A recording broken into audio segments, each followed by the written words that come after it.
کہنے لگے اس سے زیادہ تعریف کیا ہو سکتی ہے ہمارے نبی کی؟ کون کہتا ہے یہ ہمارے نبی کی توہین کرتے ہیں؟ نکالو ان کو واپس، آپ لوگ یہیں رہیں گے۔ بہرحال ان کو امن مل گیا وہاں۔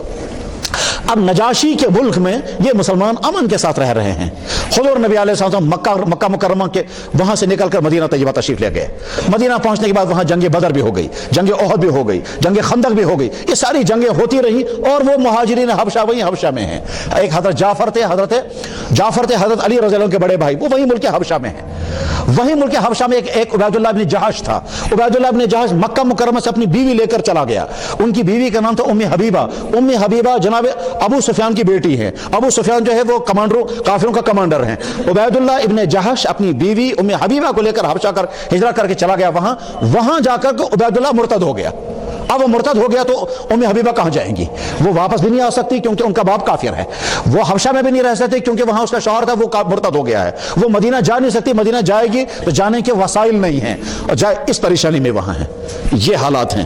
اب جناب رسول اکرم صلی اللہ علیہ وسلم مدینہ طیبہ میں ہیں۔ حضور نے پلان بنایا دنیا کے تمام بادشاہوں کو اسلام قبول کرنے کی دعوت دیں گے۔ چنانچہ حضور نے جب دعوت کے خطوط روانہ کیے تو ایک خط اس حبشہ کے بادشاہ کے پاس چلا گیا۔ حبشہ کے بادشاہ کے پاس جب خط پہنچا، اس نے وہاں سے جواب لکھا، میں نے پہلے ہی آپ کو نبی مان لیا تھا، آپ کے پر چچازاد بھائی میرے ملک میں رہ رہے ہیں، آپ کے مسلمان یہاں ہیں، میں نے ان کو پناہ دی ہے، میں نے آپ کو نبی مانا، اور آپ کی خدمت میں جب میں حاضر ہو جاؤں گا تو آپ کے پاؤں کو بوسہ دینے کی سعادت حاصل کروں گا۔ ایک خط میں لکھا، میں آپ کے جوتے میں پانی لے کر پیوں گا۔ یہ بادشاہ خط لکھتا ہے۔ حضور کو جب یہ خط پہنچا، حضور کو خوشی ہو گئی کہ نجاشی اس نے اسلام قبول کیا۔ حضور نے فرمایا کہ ابھی مدینہ آنے کی ضرورت نہیں ہے، ہم عنقریب مکہ آنے والے ہیں، تم ایتھوپیا سے مکہ آ جانا، میں مدینے سے مکہ، وہیں ہماری ملاقات ہو جائے گی۔ اب نجاشی اس انتظار میں ہے کہ حضور مکہ آئیں گے اور میں بھی مدینہ وہاں پہنچوں گا، ہماری ملاقات ہو جائے گی۔ اتنے میں نجاشی کی طرف سے معاملہ ایک دوسرا شروع ہو گیا۔ حضرت نبی علیہ الصلوۃ والسلام کو جب معلوم ہو گیا کہ ابو سفیان کی بیٹی ام حبیبہ حبشہ کے اندر اکیلے زندگی گزار رہی ہیں، اس کا شوہر مرتد ہو چکا ہے، اس کو انعام ملنا چاہیے کچھ، ساتھ میں حضور نے سوچا کافروں کا بڑا کمانڈر اس وقت ابو سفیان ہے۔ ہم نے بہت کوشش کی آج تک ابو سفیان کسی طرح سے ہمارا قابو میں آئے، مگر وہ قابو میں آتا۔ اب ایک تدبیر اور کریں گے، اگر میرا نکاح اس کی بیٹی کے ساتھ ہو جائے تو کم سے کم زامتر خیال تھے کہہ رہی تھی۔ آپ نے یہ تدبیر سوچی کہ اگر اس کی بیٹی کے ساتھ میرا نکاح ہو جائے گا تو اس کے بعد پھر میں ان کا داماد بن جاؤں گا، ہو سکتا ہے اس کی دشمنی کچھ کم ہو جائے۔ چنانچہ آپ نے ارادہ کیا یہاں سے اور نجاشی کو اطلاع بھیجی۔ کیا مناسب رہے گا کہ میں ام حبیبہ کو اطلاع بھیجوں نکاح کرنے کی؟ ایک روایت، اور ایک روایت میں ہے کہ ایسا نہیں، نجاشی نے وہاں سے کہا ام حبیبہ کا رشتہ آپ قبول فرما لیں۔ حضور کو ضرورت نہیں تھی، مگر ام حبیبہ کی قربانیوں کی وجہ سے اور نجاشی کی بات رکھنے کے لیے حضور نے اس کا رشتہ قبول کر لیا۔ چنانچہ نجاشی کو بہت زیادہ خوشی ہوئی میری پیشکش، اور مجھے مزمیور بنایا گیا اور نکاح ہو گیا۔ چنانچہ نجاشی نے خود مہر طے کیا، جو مہر آج 15-20 لاکھ روپے بنتا ہے، وہ مہر اس نجاشی نے ادا کر دیا، اور ام حبیبہ رضی اللہ عنہا مدینہ طیبہ تشریف لائی۔ یہ ہے نجاشی کے حالات۔ اب جب نجاشی انتظار میں ہے حضور سے میری ملاقات ہو گئی، ملاقات ابھی ہو نہیں پائی اور نجاشی کی وفات ہو گئی، تو مدینہ طیبہ میں کوہرام مچ گیا کہ لگا صاحب ایک ہمارا مسلمان بادشاہ تھا اور وہ بھی مر گیا۔ تو حضور نبی علیہ السلام نے مدینہ طیبہ میں اس کا غائبانہ جنازہ پڑھا۔ اب دیکھیں کہاں کہاں جنازہ غائبانہ پڑھنے کی ضرورتیں پیش آئی، حضور نے نہیں پڑھا۔ صحابہ کے دور میں جنازے غائبانہ پڑھنے کی نہیں پڑھا گیا، اور آخر میں ایک واقعہ پایا گیا جہاں غائبانہ جنازہ۔ اب غائبانہ جنازے کے لیے قانون ان تمام امور کو سامنے رکھ کر بنایا جائے گا، یہ اس ایک واقعے کو سامنے رکھ کر بنایا جائے گا۔ یہ ایکسیپشن کیس ہے، قانون ایکسیپشن پر نہیں بنتا ہے۔ اتنا غور کرنا پڑتا ہے کسی ایک مسئلے کے بارے میں۔ اور ساتھ میں اگر پھر غائبانہ جنازہ لازم کر دیا جائے تو جناب محترم پھر ہر نماز، ہم نے دیکھا مکہ مکرمہ میں کشمیری تنگ آ جاتے ہیں ہر نماز کے بعد جنازہ پڑھنے پر، کیونکہ ہر نماز کے بعد وہاں اعلان ہوتا ہے کیا الصلاۃ یرحمکم اللہ، تنگ آ جاتے ہیں فی نماز پچھاسن جناز یمن کیا فی نماز پچھاسن جناز جن کیا نے پن معلوم نماز یہ جناز ہر جناب والا چند دنوں میں لوگ تنگ آ جاتے ہیں۔ جب ہر نماز کے بعد غائبانہ جنازہ شروع کرنے لگیں گے پھر دیکھیں گے کتنے دنوں میں آپ تنگ آ جائیں گے۔ یہ تو مہینوں کے بعد جب جی چاہا تب کھڑے ہو گئے کیونکہ ہمارا پیارا مر گیا۔ اچھا اسلام تھوڑے تفریق کا قائل ہے، اسلام کی نظر میں ہر مسلمان مسلمان ہے۔ آپ کی نظر میں کوئی لیڈر ہے آپ اس کا پڑھیں گے، دوسروں کی نظر میں دوسرا کوئی لیڈر ہے ان کا پڑھیں گے۔ اسلام اور ایک عام مسلمان جس بیچارے کا کوئی پوچھنے والا نہیں ہے، اور وہ تمام مسلمان جن بیچاروں کا پتہ ہی نہیں وہ کہاں کس طرح سے مارے جا رہے ہیں، ان کے لیے کیا ہوگا پھر؟ اس طرح سے فقہا غور کرتے ہیں۔